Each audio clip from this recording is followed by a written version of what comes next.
ନମସ୍କାର। ଆଜି ଆମେ ଆଲୋଚନା କରିବା ଯୋଉ ଆମେ ଆଷ୍ଟ୍ରୋଲୋଜି ଦେଖୁଛେ ବା ନ୍ୟୁମରୋଲୋଜି ଅନୁସାରେ ଆମ ଲାଇଫରେ କେତେ ପ୍ରକାର ଯୋଗ ଅଛି, ଯୋଗ ମାନଙ୍କର କଣ ପ୍ରଭାବ, ଭେରି ଇମ୍ପୋର୍ଟାଣ୍ଟ। ଏ ଜାଣିବା ଦରକାର ଆମ ଲାଇଫରେ କଣ କଣ ଘଟୁଛି, ଯୋଗ ମାନଙ୍କର ପ୍ରଭାବ କଣ, କୋଉ ଯୋଗ ରହିବ, କେତେ ପ୍ରକାର ଯୋଗ ଅଛି, ଯୋଗ ମାନଙ୍କର ପ୍ରଭାବ ହେଲେ କଣ ହବ। ଆମେ ବେସିକ ଆଜି ଜାଣିବା। ଆଷ୍ଟ୍ରୋଲୋଜି ଅନୁସାରେ ଯୋଉମାନେ ଜାଣୁଛନ୍ତି, ଆଷ୍ଟ୍ରୋଲୋଜି ବିଶ୍ୱାସ କରୁଛନ୍ତି, ସେମାନେ ଜାଣିବା ଦରକାର ଲାଇଫରେ ଯୋଗର ପ୍ରଭାବ ଅଛି କି ନାହିଁ। ତାକୁ ଡିଟେଲ୍ସ ଆଜି ଆମେ ଜାଣିବା, ତାପରେ ଆଜି ଓକେ ଡିସ୍କସ କରିବା।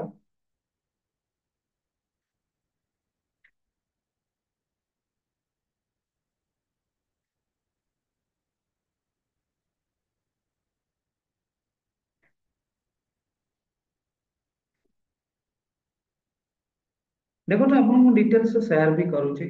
ଜ୍ୟୋତିଷରେ ଆଷ୍ଟ୍ରୋଲୋଜି ଯୋଗ କେତେ ପ୍ରକାର ଆଜି ଆମେ ଆଲୋଚନା କରିବା। ଫାର୍ଷ୍ଟ ହଉଛି, ଆମେ ସମସ୍ତେ ଜାଣିଛନ୍ତି ରାଜଯୋଗ। ରାଜଯୋଗରେ କଣ ହେଇଥାଏ? ରାଜଯୋଗରେ ଫଳ, ଶକ୍ତି, ପ୍ରଦ, ସମ୍ମାନ, ପ୍ରଭାବ, ଲିଡରସିପ। ଏହାର ରେଜଲ୍ଟ କଣ? ଯେତେବେଳେ ରାଜଯୋଗ ପଡେ ଆପଣଙ୍କର ଶକ୍ତି ବଢିବ, ପଦବୀ ଆପଣଙ୍କର ବଢିବ, ସମ୍ମାନ ପାଇବେ, ପ୍ରଭାବ ଦେଖିବେ। କୌଣସି ପଲିଟିକାଲ ଲୋକ ବାର ବାର ଲୁଜ କରୁଥିବେ ବା ହାରୁଥିବେ, ଦେଖିବେ ଗୋଟେ ଗୋଟେ ଟାଇମରେ ତାଙ୍କ ରାଜଯୋଗ ଆସିବ। ରାଜଯୋଗ ମିନ୍ସ କୌଣସି ପଲିଟିକାଲ ହଉ, କୌଣସି ଭଲ ଜବ ହଉ, କୌଣସି ଭଲ କମ୍ପାନୀ ସିଇଓ ହଉ, ତାଙ୍କ ଲାଇଫରେ ରାଜଯୋଗ ଯୋଗୁଁ ସେ ଏତେ ବାଟରେ ଯାଇପାରେ। ନିଶ୍ଚିତ ଯୋଗ କାମ କରେ। ଉଦାହରଣ, ଗଜକେଶରୀ ଯୋଗ, ଯେମିତି ଚନ୍ଦ୍ର ଆଉ ବୃହସ୍ପତିର ଶୁଭ ସ୍ଥିତି ହେଲେ ଲାଇଫରେ ଗଜକେଶରୀ ଯୋଗ ତିଆରି ହେଇଥାଏ। ନୀଚ ଭଙ୍ଗ ରାଜଯୋଗ, ନୀଚ ଗ୍ରହ ଉଚ୍ଚ ଫଳ ଦିଏ, ଯାହାକୁ ଆମେ ନୀଚ ଭଙ୍ଗ ରାଜଯୋଗ କହିବା। ଆକୁ ଜାଣିବା ଦରକାର। ଆପଣଙ୍କ ଜାତକରେ ଯେତେବେଳେ ପ୍ରେଡିକ୍ସନ କରିବେ, ସେତେବେଳେ ଆପଣ ଯୋଗ ଜାଣିପାରିବେ। ଆପଣ ଆଶା କରୁଛନ୍ତି ମୁଁ ଗୋଟେ କରୋଡପତି ହେଇଯିବି। ସମସ୍ତେ ଚାହାନ୍ତି ମଣିଷ ଲାଇଫରେ ଭଲରେ ରହିବା ପାଇଁ, କିନ୍ତୁ ତାଙ୍କ ଲାଇଫରେ ତାଙ୍କ ଜାତକ ଅନୁସାରେ ତାଙ୍କ ଭାଗ୍ୟ, ତାଙ୍କ ଲକ୍ ତାଙ୍କ ସାଥିରେ ଯଦି ନ ଦବ, ସେ କେବେ ବି ସେ ଜାଗାକୁ ସଫଳ ହେଇପାରିବେ। ଆପଣ ରଜାରୁ ଦରିଦ୍ର ବି ହେଇଯିବେ ଯୋଗ ଯେତେବେଳେ ଆପଣଙ୍କ ଖରାପ ହବ। ଆପଣ କୋଟିପତିରୁ ଦାଣ୍ଡର ଭିକାରୀ ହେଇଯିବେ। ତେଣୁ ଲାଇଫରେ ସବୁବେଳେ କେବେ ଗ୍ୟାରେଣ୍ଟି ନାହିଁ ଆମେ ଆଜି ଭଲରେ ଅଛେ କାଲିକି ଭଲରେ ରହିବା। ଆଜି ଖରାପ ପରିସ୍ଥିତି ଅଛି, କାଲି ଆମ ଲାଇଫରେ ଭଲ ପରିସ୍ଥିତି ଆସିବନି ବୋଲି କିଛି ଗ୍ୟାରେଣ୍ଟି ନାହିଁ। ଭଗବାନଙ୍କ ଈଶ୍ୱରଙ୍କ ଇଚ୍ଛା। ଆଜି ସେ ଯୋଗ ବି ବହୁତ ପରିବର୍ତ୍ତନ, ଗ୍ରହ ନକ୍ଷତ୍ର ପରିବର୍ତ୍ତନ ହେଇଥାଏ। ବହୁତ ମୁଁ ଆପଣଙ୍କର ଏକ୍ସପିରିଏନ୍ସ, ଆପଣଙ୍କର ମୋ ନଲେଜ ହିସାବରେ ଯେତିକି ବି ଜାଣିଛି, ଯେତିକି ବି ଆଷ୍ଟ୍ରୋଲୋଜିର କୋର୍ସ ଶିଖିଛି, ଯାହା ବି ଆପଣଙ୍କ ପାଖରେ ଥଉଛି, ନିଶ୍ଚିତ ଭାବରେ ଯୋଗ ବିଷୟରେ ଜାଣିବେ। ତାପରେ ଆସୁଛି ଧନ ଯୋଗ। ଧନ ଯୋଗ ହେଲେ କଣ ହବ? ଧନ ଯୋଗରେ ଆପଣ ଧନ ସମ୍ପତ୍ତି ବ୍ୟବସାୟରେ ସଫଳତା ଆସିବ। ଦେଖନ୍ତୁ, ସମସ୍ତେ ପଲିଟିକ୍ସ କରିପାରିବେନି, ସମସ୍ତେ ଜବ କିଛି ବ୍ୟବସାୟ ଅଛନ୍ତି ବହୁତ ସଫଳତାର ସିଢିରେ ପହଞ୍ଚିଛନ୍ତି। ତାଙ୍କ ପାଇଁ କଣ ସୃଷ୍ଟି ହେଇଥିବ? ନିଶ୍ଚିତ ଭାବରେ ଧନ ଯୋଗ ସୃଷ୍ଟି ହେଇ, ସେ ବହୁତ ତାଙ୍କ ପାଖରେ ଧନ ହେଇଛି। ବହୁତ ଇଣ୍ଡିଆରେ ବି ବହୁତ ବିଗ ଲିଡର, ବିଗ ଧନ ଯୋଗ ଅଛି, ଯୋଉମାନଙ୍କର ବହୁତ ବଡ ବଡ ଧନ ଯୋଗ ଅଛି, ବହୁତ ବଡ ବଡ କମ୍ପାନୀ ସେମାନେ ମାଲିକ, ତାଙ୍କ ଲାଇଫରେ ଧନ ଯୋଗ ଅଛି। ରାଜଯୋଗ ନାହିଁ। ରାଜଯୋଗ ମିନ୍ସ ପଲିଟିକାଲ ହେଲା, ଆପଣ କୌଣସି ହାଇ ସେକ୍ଟରରେ ଆପଣଙ୍କର ରାଜକୀୟ ଢଙ୍ଗିରେ ଚଳିବା, ତାକୁ ରାଜଯୋଗ ଭାବରେ। କିନ୍ତୁ ଧନ ଯୋଗ ବ୍ୟବସାୟ କ୍ଷେତ୍ରରେ, ଯେତେବେଳେ ଆମ ରାଶିରେ ଚନ୍ଦ୍ର ମଙ୍ଗଳ ଯୋଗ, ଚନ୍ଦ୍ର ଆଉ ମଙ୍ଗଳ ଶୁକ୍ର ସାଥିରେ ଥିଲେ ଧନ ଲାଭ ହୋଇଥାଏ। ତିନୋଟି ଗ୍ରହ, ଚନ୍ଦ୍ର ହେବ, ମଙ୍ଗଳ ଏବଂ ଶୁକ୍ର ଯେତେବେଳେ ସାଥିରେ ଏକାଥରେ ରହିବେ ଆପଣଙ୍କ ହାଉସରେ, ଆପଣଙ୍କ ଯୋଉ ବାର ହାଉସ ଅଛି, ତା ଭିତରେ ଯେତେବେଳେ କେତିକି ବର୍ଷ ପାଇଁ, ବର୍ଷେ 2 ବର୍ଷ 5 ବର୍ଷ ରହିବେ, ସେତେବେଳେ ଆପଣଙ୍କର ଧନ ଯୋଗ ରହିବ। ବୁଧାଦିତ୍ୟ ଯୋଗ କଣ? ବୁଧ ଏବଂ ସୂର୍ଯ୍ୟ ଏକତ୍ର ଥିଲା, ଯେତେବେଳେ ଏକା ରହିବେ ବୁଧାଦିତ୍ୟ ଯୋଗ ହବ। ବୁଧାଦିତ୍ୟ ଧନର ବିକାଶ ହବ, ଆପଣଙ୍କ ଜୀବନରେ ଟଙ୍କାର ବହୁତ ଆସିବେ ଲାଇଫରେ ବୁଧାଦିତ୍ୟ ଯୋଗ ଯେତେବେଳେ ଆରମ୍ଭ ହବ। ଅରିଷ୍ଟ ଯୋଗ, ଅଷ୍ଟ ଯୋଗ କଣ? ଅଶୁଭ ଅଷ୍ଟ ରୋଗ, ବ୍ୟାଡ ଲକ୍ସ। କେତକ ଘର ଯେତେବେଳେ 7, 8, 12 ହାଉସ, ଯେତେବେଳେ 6, 8, 12 ହାଉସରେ ଅରିଷ୍ଟ ଯୋଗ ଘଟିଥାଏ। ଏ ଯୋଗ ଘଟିଥାଏ, ଆପଣଙ୍କୁ କଣ ଯୋଗ ଦେଇଥାଏ? ଅରିଷ୍ଟ ଯୋଗ ଅଶୁଭ ଫଳ ଦେଇଥାଏ, କଷ୍ଟ ଦେଇଥାଏ, ରୋଗ ଦେଇଥାଏ, ବ୍ୟାଡ ଲକ୍। ଆପଣ ଯୋଉ କାମ କରିବେ ଅନସକ୍ସେସଫୁଲ ହେବେ, ସକ୍ସେସଫୁଲ ହେଇପାରିବେନି। ଆପଣ ଲୋକଙ୍କଠୁ ଦୁନିଆ କଥା ଶୁଣିବାକୁ ପଡିବେ, ସବୁବେଳେ କେବେ ସକ୍ସେସ ହଉନି, ଏମିତି କରିଦେଲା ସେମିତି କରିଦେଲା, ଏସବୁ କି ଲୋକ ବୁଝିବା ଦରକାର। ଏଇ ଯୋଗ ତାର ପ୍ରତିକାର ଆମକୁ ରେମିଡି ଯଦି କରିବା, ତାର ପ୍ରଭାବ କମିବ, ଆମେ ତା ଦ୍ୱାରା ଆହୁରି ସକ୍ସେସକୁ ଯାଇପାରିବା। ତାପରେ ଆସୁଛି ସନ୍ନ୍ୟାସୀ ଯୁଗ।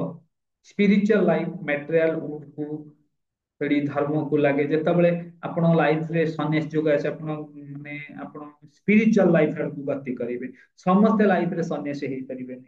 ଏଭ୍ରିବଡି କ୍ୟାନଟ ବି ସନ୍ନ୍ୟାସୀ ହେଇପାରିବେନି, କେହି ସନ୍ନ୍ୟାସୀ ଚାହିଁଲେ ହେଇପାରିବେନି। ତାଙ୍କର ଯଦି ଯୋଗ ପଡିବ, ସେ 100%।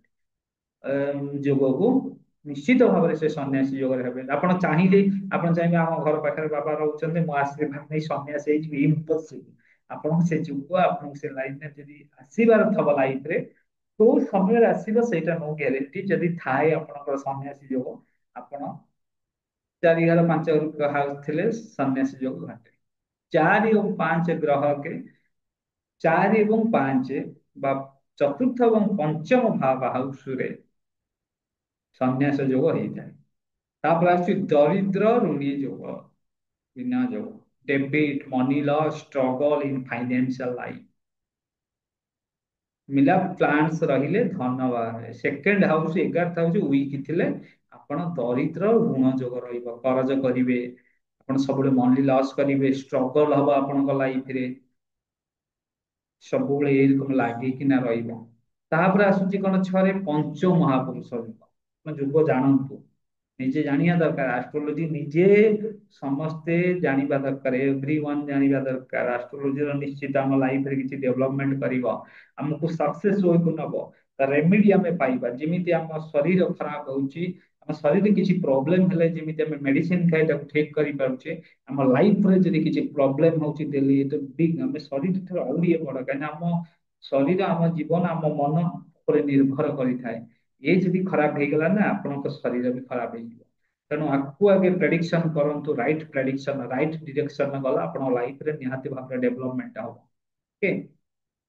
ପଞ୍ଚ ମହାପୁରୁଷ ଯୋଗ ଯେତେବେଳେ হয়, ହାଇ ପାୱାରଫୁଲ ଯୋଗ, ସକ୍ସେସ ପ୍ରେମ, ଯେତେବେଳେ ଆପଣଙ୍କ ଲାଇଫରେ ପଞ୍ଚ ମହାପୁରୁଷ ଯୋଗ, ଆପଣ ଗୋଟେ ସ୍ପିରିଚୁଆଲ ହେଇପାରିବେ, ସ୍ପିରିଚୁଆଲ ବାବା ହେଇପାରନ୍ତି, ସନ୍ନ୍ୟାସୀ, ଆପଣ ଲୋକ କଥା କହିପାରନ୍ତି, ଆପଣଙ୍କ କଥାକୁ ବହୁତ ଲୋକ ଶୁଣିବେ, ଆପଣଙ୍କର ଭକ୍ତ ବି ବଢିବେ, ଆପଣଙ୍କର ବହୁତ ମାନେ ସଂସାର ପ୍ରତି ଇଚ୍ଛା ତ କମିଯିବ, ସାଂସାରିକ ହେଇନଥିବେ, ଆପଣଙ୍କର ଭାଷଣ ଶୁଣୁଥିବେ, ଆପଣଙ୍କ ବକ୍ତବ୍ୟ ବହୁତ ଲୋକ ଶୁଣୁଥିବେ। କିଛି ଇଣ୍ଡିଆରେ ବି କିଛି ବାବା ଅଛନ୍ତି, ଭାରତ ଓଡିଶାରେ ବି କିଛି ଯୋଉମାନେ ବାବା ଅଛନ୍ତି, ତାଙ୍କୁ ବହୁତ ଲୋକ ଡେଲି ସକାଳୁ ତାଙ୍କୁ ଖୋଜି ଖୋଜିକିନା ଶୁଣୁଛନ୍ତି, କାହିଁକିନା ସେମାନଙ୍କ ପଞ୍ଚ ମହାପୁରୁଷ ଯୋଗରେ ସେମାନଙ୍କର ଯୋଗ ଅଛି। ରୁଚକ ଯୋଗ, ପଞ୍ଚମାଂଶ ରୁଚକ, ମଙ୍ଗଳ ଉଚ୍ଚରେ ସାଥିରେ ଥିଲେ ରୁଚକ ଯୋଗ ତିଆରି ହେଇଥାଏ। ଭଦ୍ର ଯୋଗ, ବୁଦ୍ଧ ଉଚ୍ଚାରେ ଥିଲେ ଭଦ୍ର ଯୋଗ ତିଆରି ହେଇଛି। ହଂସ ଯୋଗ, ବୃହସ୍ପତି ଯେତେବେଳେ ଉଚ୍ଚ ସ୍ଥିତିରେ ଥିବେ ଆପଣଙ୍କ ଜୀବନରେ, ହଂସ ଯୋଗ ତିଆରି ହବ। ମାଲ୍ୟବ ଯୋଗ, ଶୁକ୍ର ଯେତେବେଳେ ଉଚ୍ଚ ସ୍ଥିତିରେ ଥିବେ ମାଲ୍ୟବ ଯୋଗ।